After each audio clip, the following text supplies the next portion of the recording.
batunya ya. Ya, karena bisa jadi satu batu itu mineralnya beda-beda kan biasanya. So, yang kecil-kecil itu kita goresi satu-satu kan, ya mau ya nggak apa-apa, mau dicek ya, dan itu agak sulit ya. Jadi skala Mohs itu hanya bisa untuk mineral ya. Dan tadi ada statementnya agak miss juga Mas Bayu, intan apa sebagai batu ya. Nah, kita harus, kalau dia bentuknya di alam munculnya single mineral, itu tidak bisa kita sebut sebagai batu, tetapi tetap mineral. Mau gedenya sekepala kebu, mau serumah, kalau dia munculnya single satu mineral gitu, ya itu mineral, bukan batu. Jadi biasanya kalau Mas Rizky nemu emas sebongkah gede gitu, ya itu bukan batu emas, tapi itu sebenarnya mineral emas.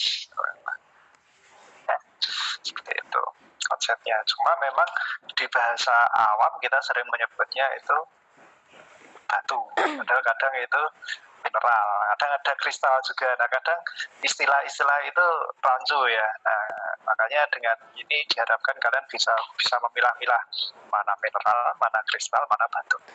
Ya, secara praktis seperti itu. Nah, intinya Mohs itu tidak bisa untuk itu kekerasan batuan, hanya bisa untuk mineral. Nah, kalau batuan ngecek kekerasannya pakai apa? Ada alat sendiri ya, namanya Smith hammer ya. Smith hammer itu seperti apa ya, bentuknya agak panjang, ada pistonnya, itu nanti kita tembakkan itu akan muncul angkanya berapa ya. Seperti itu kalau batuan. Biasanya untuk engineering, atau kalau saya biasanya pakai ya untuk untuk kajian-kajian perkembangan lingkungan saya, seperti itu. Oke, itu ya, itu untuk skala Mohs.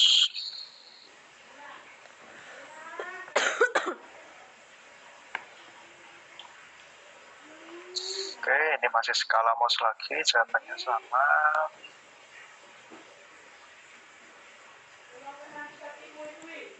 Ya, ini ada pertanyaan sedikit rancu nih. Apakah ada cara lain untuk mengecek kekerasan selain dalam video, dan apakah di setiap alat bantu cek kekerasan memiliki nilai kekerasan masing-masing?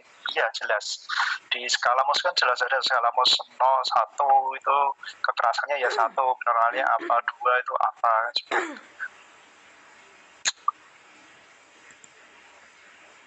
Kemudian ini masih pertanyaan tentang warna dan bentuk, kenapa bisa bentuknya macam-macam, tadi sudah dijawab.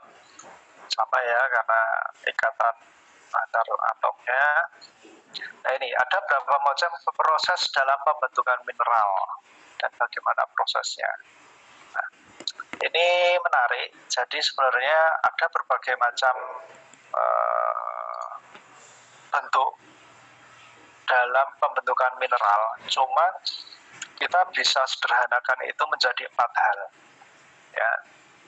Nah, ini silakan diperhatikan. Jadi intinya mineral itu terbentuk karena adanya larutan yang bersifat jenuh, sehingga dia memiliki kesempatan untuk saling mengikat antar unsurnya, terjadi ikatan antar atom di situ.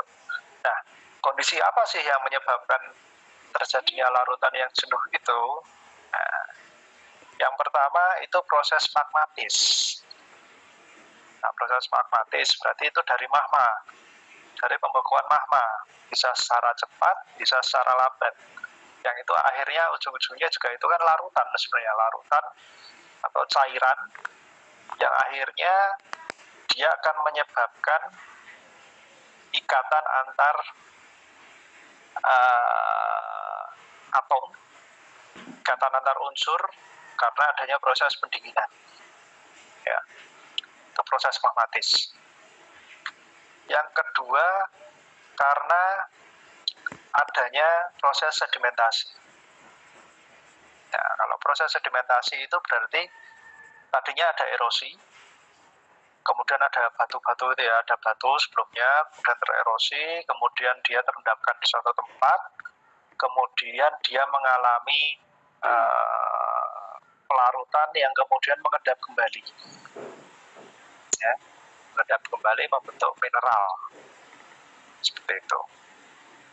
Kemudian ada yang ketiga adalah proses metamorfosis. Nah, proses metamorfosis ini dia akan menghasilkan mineral dari material yang sebelumnya ada. Jadi misalnya tadinya ada batu, yang di dalamnya ada mineral, kemudian karena adanya proses metamorfosis, ya nanti kalian akan belajar ketika di petrografi, maka sifat-sifat fisik dan kimia dari mineral itu akan berubah menjadi mineral yang baru, ya, mineral yang jenisnya lain. Itu bisa, ya. Kemudian yang terakhir adalah proses hidrotermal, ya. Jadi proses hidrotermal ini karena adanya batuan atau mineral yang dia kontak dengan air yang dia panas. Nah, hidrotermal ini biasanya airnya itu tidak hanya sekedar air yang panas saja, tetapi airnya itu juga mengandung mineral, ya, proses dari pelarutan batuan yang ada di sekitarnya. Nah, air yang mengandung mineral itu kemudian kontak dengan batuan lain yang ada di sekitar sehingga terjadi percampuran unsur-unsur kimia yang dia akan menghasilkan mineral baru. Nah, cirinya biasanya dia akan membentuk urat-urat atau seperti lapisan yang bentuknya alur-alur seperti itu, ya, kayak berlapis tipis-tipis. Nah, itu kita sebut prosesnya alterasi atau perubahan, ya, seperti itu. Nah, itu proses pembentukan mineral.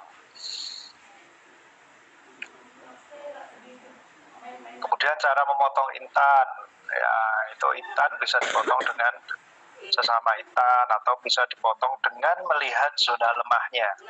Jadi yang bagian yang dia ada crack kira-kira di mana, nah itu diberikan tekanan atau dipukul sehingga akhirnya dia akan itu. Tapi kalau salah ya udah rusak, nilai ekonominya akan turun, ya, itu intan. Kemudian banyak yang bertanya juga tentang asbes. Nah, asbes itu kan dia sebenarnya bentuknya serabut-serabut itu, ya, serabut-serabut, dan itu sering kita gunakan sebagai material bangunan. Nah, di beberapa negara itu sudah tidak digunakan lagi, sudah dihindari. Kenapa? Karena dalam jangka waktu yang lama, asbes ini memiliki risiko terhadap kesehatan manusia. Ya, dan itu munculnya lama, 20-30 tahun itu baru kerasa. Dan biasanya muncul karena asbes ini terpapar secara langsung oleh cuaca, ya, ada iklim, hujan, ada panas matahari, hujan, dan seterusnya, lama-lama lapuk, kemudian dia mengalami disintegrasi, mulai pecah-pecah, atau mulai berlubang. Nah, dari lubang itulah dia mulai mudah lepas serabut-serabutnya, dan itu terhirup. Nah, makanya biasanya yang muncul dari kasus asbes ini adalah kanker paru-paru biasanya, ya, seperti itu. Tapi itu dalam jangka waktu yang sangat lama, ya, asbes. Kemudian masih bentuk mineral yang sama kayak tadi, ya, bentuk, kemudian masih variasi bentuk asbes. Nah, bagaimana atom penyusun mineral kristal yang makin kecil dapat berpengaruh terhadap kekerasan mineral yang makin besar? Ini sudah dijelaskan di videonya. Nah, sebenarnya jawabannya sudah ada di videonya, karena makin kecil ikatannya makin banyak sehingga daya kohesinya makin kuat. Ya, intinya itu jawabannya.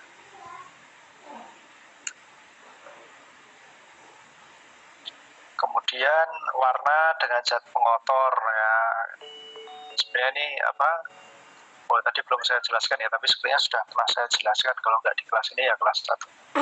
Jadi misalnya di situ ada pembentukan mineral, tapi kemudian terjadi peristiwa alam yang lain, misalnya ada banjir, ya, sehingga larutan di mana mineral itu terbentuk akhirnya terganggu, kemasukan unsur lain dari luar, kemasukan zat-zat pengotor, sehingga warnanya menjadi semakin coklat, semakin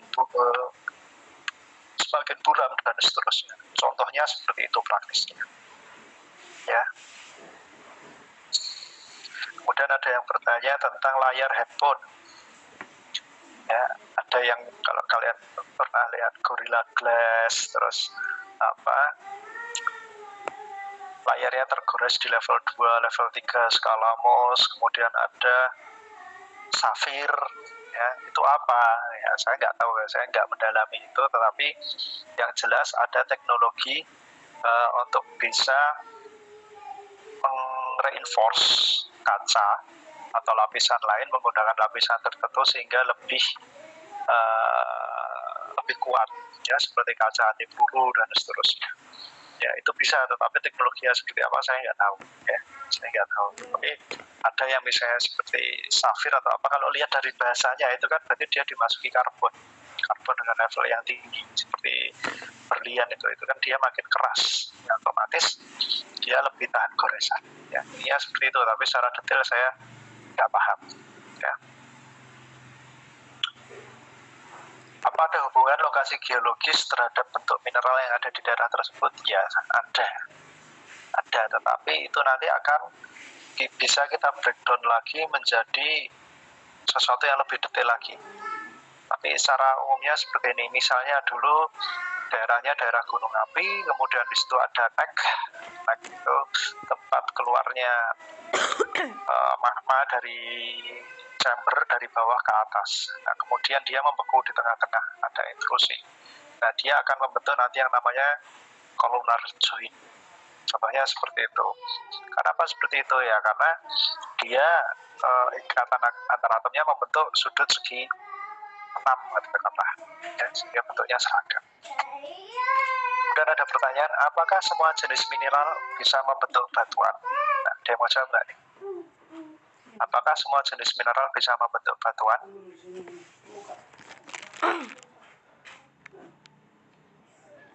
Mana tadi?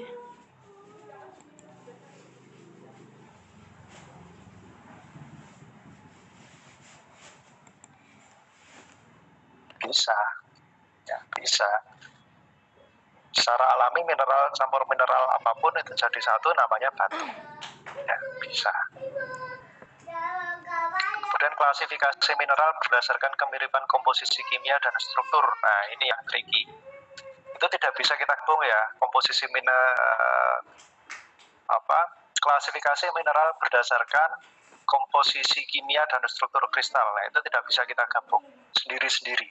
Karena tidak ada relasi komposisi kimia dan struktur itu mirip, ya. Itu sulit, jadi sendiri-sendiri. Komposisi kimia klasifikasinya sendiri, struktur kristal sendiri klasifikasinya. Kalau komposisi kimia kemarin sudah saya sampaikan, ya, yang ada banyak sekali itu, ada di PowerPoint. Kemudian kalau struktur kristal juga sudah saya sampaikan. Menurut bentuknya itu ada yang isometrik, tetragonal, rombohedral, monoklinik, dan seterusnya. Nah, itu klasifikasi berdasarkan struktur kristalnya. Nah, itu silakan dibuka lagi di PowerPoint. Kemudian apakah sifat fisik mineral dalam batuan bisa berubah? Bisa, sudah saya jelaskan tadi ketika ada proses metamorfosis, ya, sehingga dia akan menghasilkan sifat lain. Ya.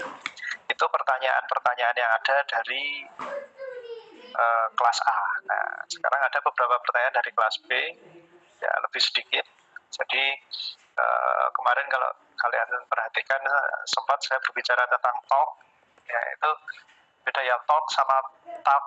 Nah itu beda, bacanya kan talk ya, talk. Nah, ini bacanya talk.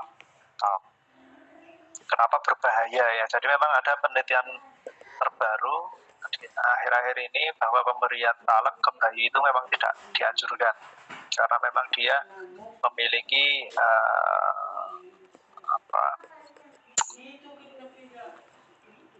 pengaruh yang negatif terhadap kesehatan di jangka panjangnya. Nah itu silakan kalian cari sendiri, saya juga tidak mendalami itu, tapi katanya memang ada pengaruhnya.